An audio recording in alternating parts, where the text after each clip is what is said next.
All right, I have no plan for this video, so we're just going to see where it takes us.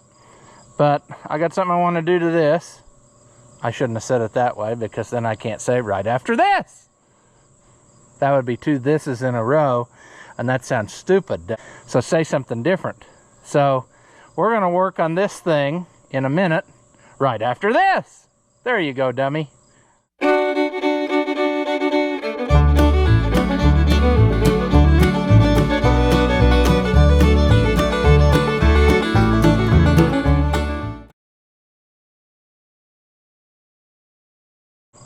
Welcome back. If you haven't seen my videos before, I'm Ross the Oliver Man. This is the little 550, which is handier than a pocket on a shirt, friends. And it's been out of commission for months because of a terrible incident in which it broke the spindle while it was over at Dad's. And that was just the beginning to a year of sadness over there, and it's just been one thing after another. Then he bought another tractor, and then it's had little issues and things. So anyway, I got this back together the other day, minus greasing it. I did not have any grease on hand. I since have grease, and that's what we're going to do. But there's always something that I never understood about when they made these. Why didn't they just put grease fittings on the hub right away? They put in a pipe plug that you're supposed to take out. And do you honestly think that people would do such a thing? Probably not very often, myself included. So what I do is I always take the plug out, which is probably still loose because I didn't tighten it all the way. And I just would always get a grease fitting to fit in there, which would require a pipe bushing or something, because that size is not readily available. And I searched high and low, and I never could find exactly what I wanted until now. I thought, I'm going to try again, and I searched on the internet, and I found these. They combine everything I want into one piece. So we're going to try them out on this, and we might try them out on that junkyard tractor too, and just see if that's really what we want. Of course, you can't see because I put you over there, but I think they're going to work, friends. I wonder if I need to, I might give them some thread tape, because they're that's kind of loosey-goosey, and I don't like that. I don't want them to fall out. These were actually super expensive, so we don't want to lose them if possible. Now let's try it. It's not real handy to get in there unless you crawl on the ground, and I don't really want to do that.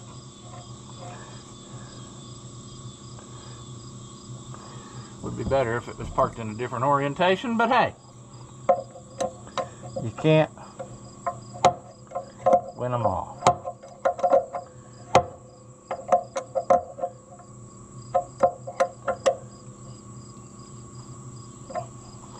That looks pretty good, I think. I can't really see it, but you can.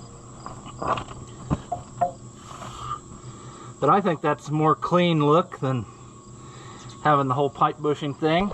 Also, there's less chance that you might snag it, thusly ripping it out or ruining something.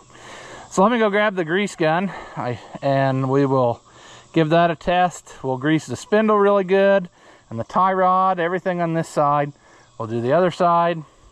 Then we'll try to put some of those in some other stuff. I've got several bags of them. We might just go hog wild with greasing. I don't know. But just give me a minute to go grab the stuff. All right, well, it's much later. Cousin called, and he blew a hose, a radiator hose on the 285. So he needed me to order another one. And after much to do, I found one. Agco is back ordered on them. So I got one coming. So hopefully we can get him back in business. I don't really know where I want to start here, but let's start with the spindle. Let's just grease it till we can't stand it anymore. Till we see grease coming out of both ends. Well, it's coming out of the top. Let's keep going. Maybe some will come out the bottom. There it goes. All right. Now, in theory, that's full of grease. There we go. Let's do this one. Hard to do one-handed. Probably need to set you down. Okay, that's got grease. I'm saving the wheel for last because I know it's going to take a bunch because it's also empty. So, let's just do that. Oh, no. I can't tell. You got to hold it square or it don't take grease, right? I think we're probably going to just call it here and drive it a while, because if I just fill it indefinitely full, it's going to come swinging out and not doing anything. So I don't know, maybe we'll drive her around a little bit. Whoa, okay, we're full. It's coming out the front. We should probably, oops, there we go.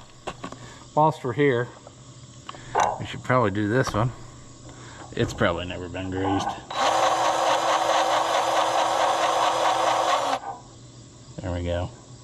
Got some old grease out, got some new grease. So it's good to go. Oh, friends, the humidity is up again. The humidity is up and it's miserable. Let's see if we can get into position to do something here. I'm sure we're going to have to change grease tubes once I get to the ground, not before. It'll do it whenever I oh, that's actually full, like I've maintained it. Maybe we'll give this side love too. Everybody was worried about that. You know what I'm saying? Sure, it'd be nice to have the spindle nice and tight on that side too, or on this side too. So we may look into that at some point. How are we doing? Are we? There we go. Let's see about that. This side is of course dirty because we haven't had this off of here. Also, that appears to be pretty tight. So maybe this is a more involved process than what I thought it would be. There it goes.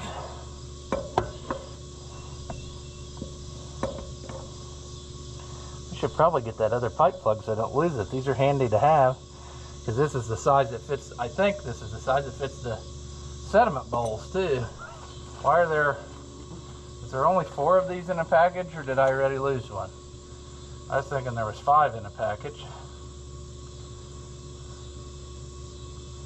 But that's okay.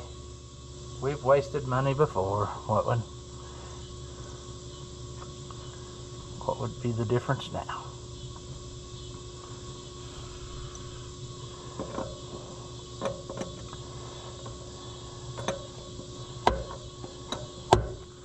How long before it's out of grease?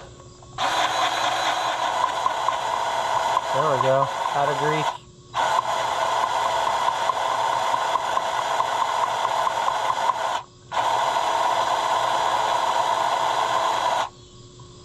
All right, well, we tried. I'll load some more grease up and finish that, but you don't need to watch that. Not really riveting footage. Oh, they were a 5-pack. I see the other one. It has fallen. Yeah, they're too expensive to not save them all. We might as well put one in there. Our fancy new ideas. I mean, I've looked for a long time to find one that was a one-piece. Seemed like you could never find. There we go. I think we should probably take these wheels off sometime and make sure the bearings are actually going to do bearing things. I did spin it when it was up on the jack, but I don't know. Could probably stand to pop that cap off and tighten her up a little. Is that gonna go? I don't know.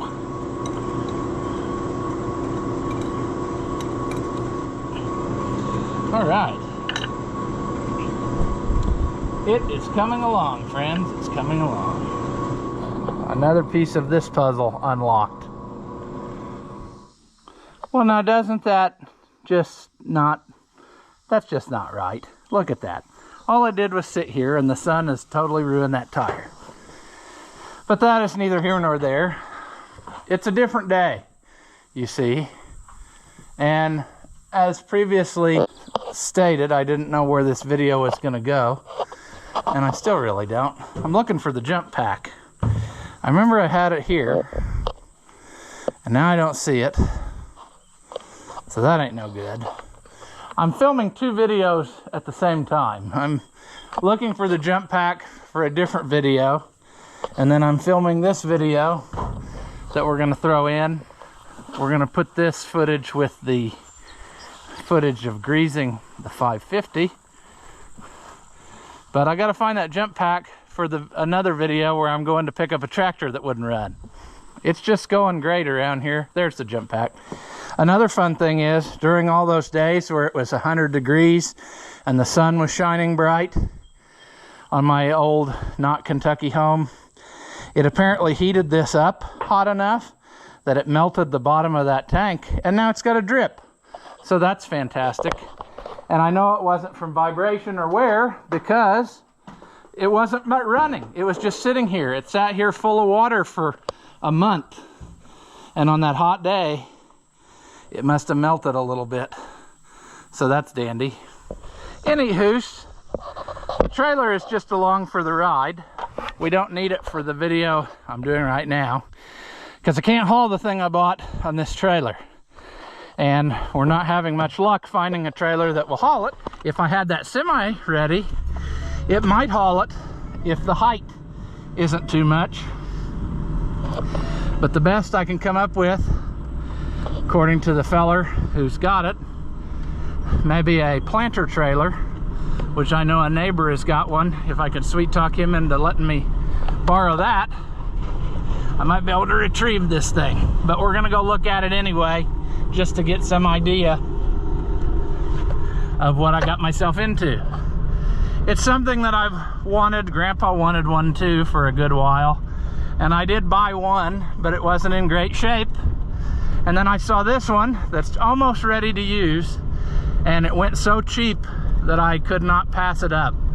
And when you see it, you'll understand what I'm talking about.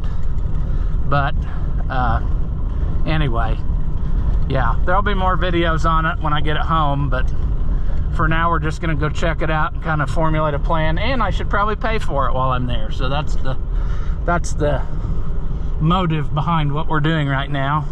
And then when I'm done over there, me and the trailer are gonna go try to finish what we started in another video, which you'll get to see at some point, I don't know when.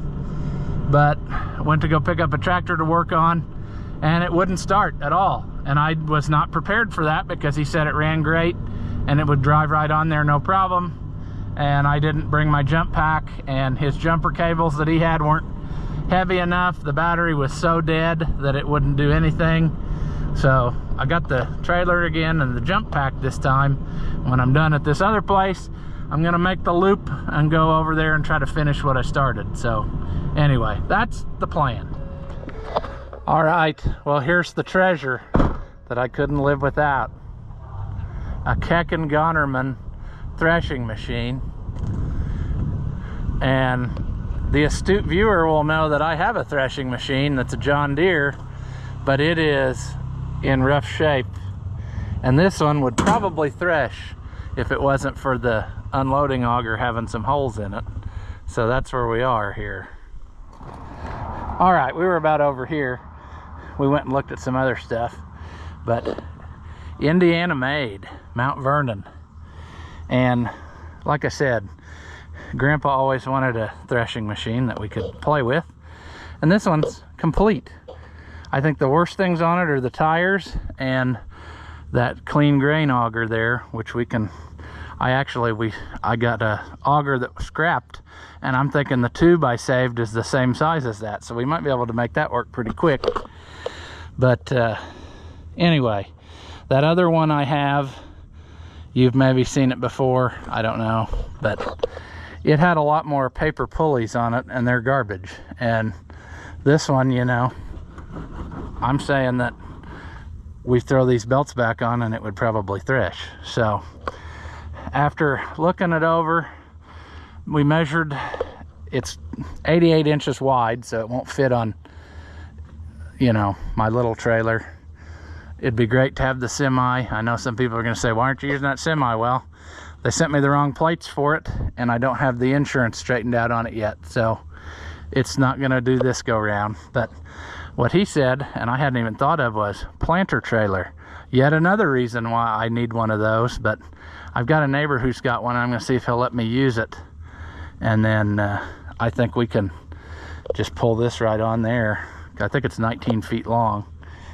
If you put it on a deck over gooseneck, he said, we measured it and it was like, it was going to come out to 13.6, which is right there, the limit on a lot of the underpasses and things. So, but like I said, I think this has a chance of working again with little effort. So we'll get it home, and then we'll hang all the belts on it, and we'll hook a tractor to it, and we'll see if we can run it up to speed and then figure out what it all needs.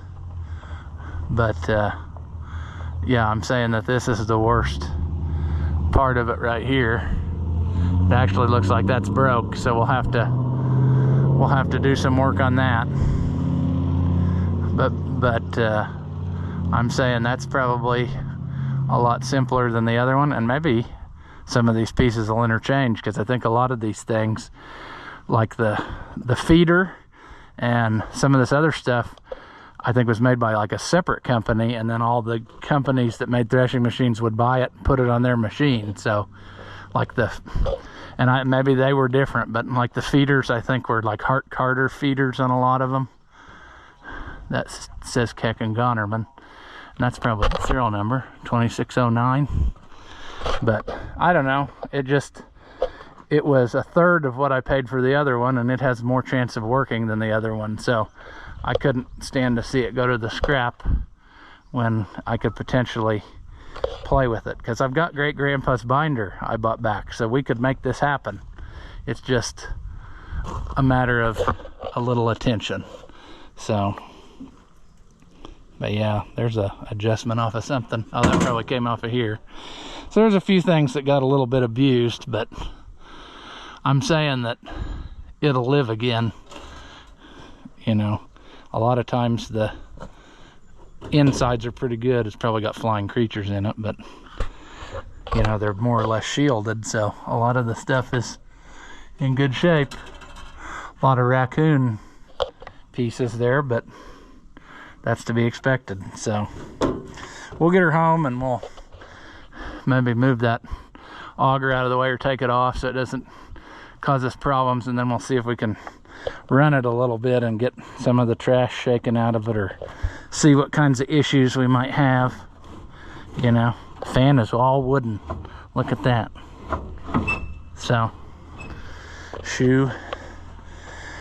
Anyway, that's a project for another day. I just thought I'd come and you know, pay him for it, and then get some more video to fill out my video that we're on. So yeah, looks like a winner. So I guess we'll leave this one here. After watching what you just saw, do you feel like your IQ has dropped lower than your credit score? Well, there's no reason that both of us should be miserable, so go ahead and hit that thumbs up and leave a comment. That stuff costs you nothing, and it really helps me out. Your banker may not approve, but I know mine will. As always, thank you for watching, and I'll see you in the next one.